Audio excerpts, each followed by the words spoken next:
Boa tarde, dia 22 de março de 2020, Dia Mundial da Água. Continuando o vídeo sobre estatística descritiva. Bom, ao invés de eu estar colocando fórmulas, vocês podem ver fórmulas nos livros. Eu estou tentando trazer de uma forma diferente. Tentando fazer analogias, tentando destacar a importância das coisas. Então, por exemplo, agora eu vou destacar uma analogia muito interessante sobre as medidas de centro, de tendência central, média, mediana, etc. Por que nós chamamos medidas de centro? Porque tem a analogia com o centro de massa. Então, o centro de massa que a gente vê na física e na mecânica deu origem ao centro dos dados. Vamos ver como isso acontece. Imagine que você tenha N partículas, cada uma com sua massa. Aí, por exemplo, nessa figurinha nós temos 3 partículas, M1 com a massa M1, com a massa M2, com a massa M3. E para cada partícula você tem a abscissa do seu centro de massa, x1, x2, x3. Ora, se eu tiver K partículas, eu posso calcular o centro de massa da seguinte forma, que é o XCM, né, que vocês estão vendo aí, o somatório dos produtos entre cada coordenada de cada centro de massa vezes a massa de cada partícula, dividido pelo total, pela massa total, considerando o conjunto de partículas. Isso, preste atenção, é uma média ponderada, tá? Onde os pesos são as massas. Então, não deixa de ser uma média ponderada. E aí, mais tarde, vocês vão ver na teoria da probabilidade, das distribuições de probabilidade discreta, a média ponderada é uma medida de centro, pode ser trabalhada de modo a você chegar ao valor esperado, que é a média ou medida de centro da distribuição de probabilidade. Então, por isso que a gente chama centro de massa. Mas se não for um conjunto de partículas e for um contínuo, né, um sólido, né, contínuo, também você pode usar a mesma analogia. O centro de massa desse sólido, onde será que ele deve estar? Deixa eu tentar mudar aqui de cor para a gente ter uma ideia. Não calculei, não sei se é uma figura arbitrária. Vamos supor que o centro de massa está por aqui, nessa coordenada. Tá? Como é que eu calculo o centro de massa? Como é que eu chego nesse local, dessa coordenada, nessa posição no eixo das abscissas? A gente toma um elemento aqui de área, né? Um elemento de área, ele tem uma largura dx e faz a integral. De forma, veja, aqui é praticamente uma média ponderada também. Não sei se vocês estão percebendo isso, mas dá para ver que aqui isso aqui é uma média ponderada. Tá? Só que é integral, a gente está usando integral porque a gente está integrando no sólido inteiro. E não é um conjunto de partículas, que é o caso discreto. Tá? Mas só para dizer a vocês que o centro dos dados, né, média, mediana, moda, média ponderada, tem essa analogia com o centro de massa da física e da mecânica. Bom, mas não se deve raciocinar somente com a média. A gente tem uma tendência sempre de raciocinar sempre com a média. Tá? Mas a estatística descritiva ou análise exploratória de dados, aí vou de novo nesse mantra, ela trabalha com várias coisas, vários aspectos. O centro, a dispersão, a distribuição, os outliers e tendências. Tá? Então, estou sendo repetitivo porque é importante vocês colocarem isso na cabeça. Não saiam, vocês têm que sair de um curso de estatística básica conscientes de que só raciocinar com média não é o melhor. Aí eu trouxe esse gráfico ainda nessa questão da média, de não raciocinar só com média. Por exemplo, imagine duas figuras geométricas triangulares, eu coloquei a mesma área, tá? Como se fossem dois sólidos. Né? Se você prestar atenção, o centro de massa das duas figuras está na mesma coordenada.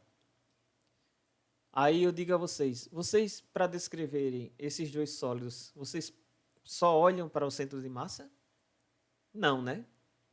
Por exemplo, o triângulo superior, ele é um pouco mais achatado e um pouco mais largo. O triângulo inferior é um pouco mais comprido e mais estreito. É como se eu dissesse o seguinte, ó, a dispersão no triângulo, em torno do centro de massa, no triângulo superior, é maior do que no triângulo inferior. Então, a gente tem o mesmo centro, a gente tem dispersão em torno do centro diferente. Né? Só que as duas distribuições são simétricas. Então, aqui a gente vê o C, centro, são iguais. A gente vê a dispersão em torno do centro, são diferentes.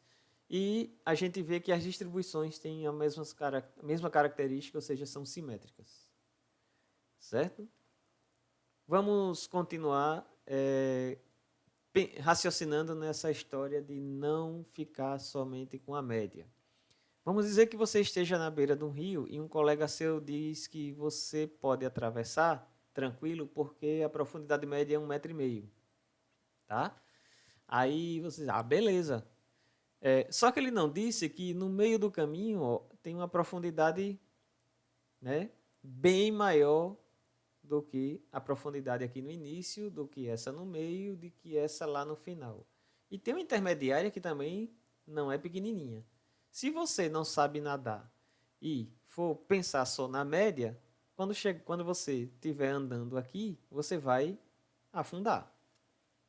Então, não raciocine sempre com a média. Outro exemplo. Vamos supor que numa cidade, para sair da localidade A para a localidade B, você tenha 2 caminhos possíveis. Aqui em Maceió a gente podia falar da Via Expressa e da Avenida Fernandes Lima, mas cada cidade tem suas vias famosas. Vamos dizer que a primeira tenha 10 quilômetros e a segunda 15. E por isso, a primeira, em média, você leva, sei lá, 50 minutos para partir de A e chegar a B, tá? 50 minutos. E vamos supor que na de baixo você chega em B em torno de 60 minutos. Em média. Eu estou falando da média. Mas vamos supor que dados do sistema público de gestão do trânsito, diz assim, 50 minutos em média, mas varia aí mais ou menos entre 45 e, sei lá, 50. Né? 45 e 50. Os 55. Vamos colocar aqui 5 para mais e 5 para menos. Já nesse aqui, há uma variação entre 59 e vai até 61. Tá? Veja, aqui eu tenho uma variabilidade maior. Quer dizer, desculpa, aqui nessa via com um pouco mais de quilômetros, eu tenho uma variabilidade menor. Posso chegar em média a 60, mas às vezes dá 59, às vezes dá 61. Ou seja, isso aqui é a dispersão em torno da média. Aqui em cima, apesar de a distância ser menor, a média é 50. Aqui é melhor. Tá, mas às vezes há uma variação para menos de 5 e para mais de 5. Ou seja, no total você tem uma variação aí, um delta de o quê? 10 minutos. E aqui, se eu chamar de delta, estou usando esse delta como se fosse uma medida de dispersão, né? Aqui você tem um delta de quanto? Você tem 2 minutos. Tá? Muitas vezes é melhor você pegar, o que é que eu quero dizer? O caminho maior, porque ele é mais previsível. O que é que eu estou dizendo que ele é mais previsível? Porque ele tem uma média de 60, mas você sabe que mesmo que dê algum problema, um sinal feche, você pega e dá o azar de pegar só sinal fechado, ou tem um acidente, ou seja lá o que for, essa via de 15 quilômetros, você sabe que não vai mudar muito o seu tempo de chegar em B, ele vai ficar ali em torno de 59 a 61. Não vai mudar muito. Enquanto esse, se você um dia tiver apressado e der um azar e ter um acidente, alguma coisa aqui, você vai chegar em 55 minutos. Entende? Então, às vezes, é melhor pegar o trajeto de maior distância porque ele é mais previsível, ele tem menor dispersão, ele tem menor variabilidade. E no trânsito, a dispersão, a variabilidade, a variação em torno da média é tão importante quanto a média para se controlar fluxo de carros. Certo? Então, assim, mais um exemplo da importância de se utilizar, por exemplo, dispersão. Ok? Espero ter ajudado. Até mais.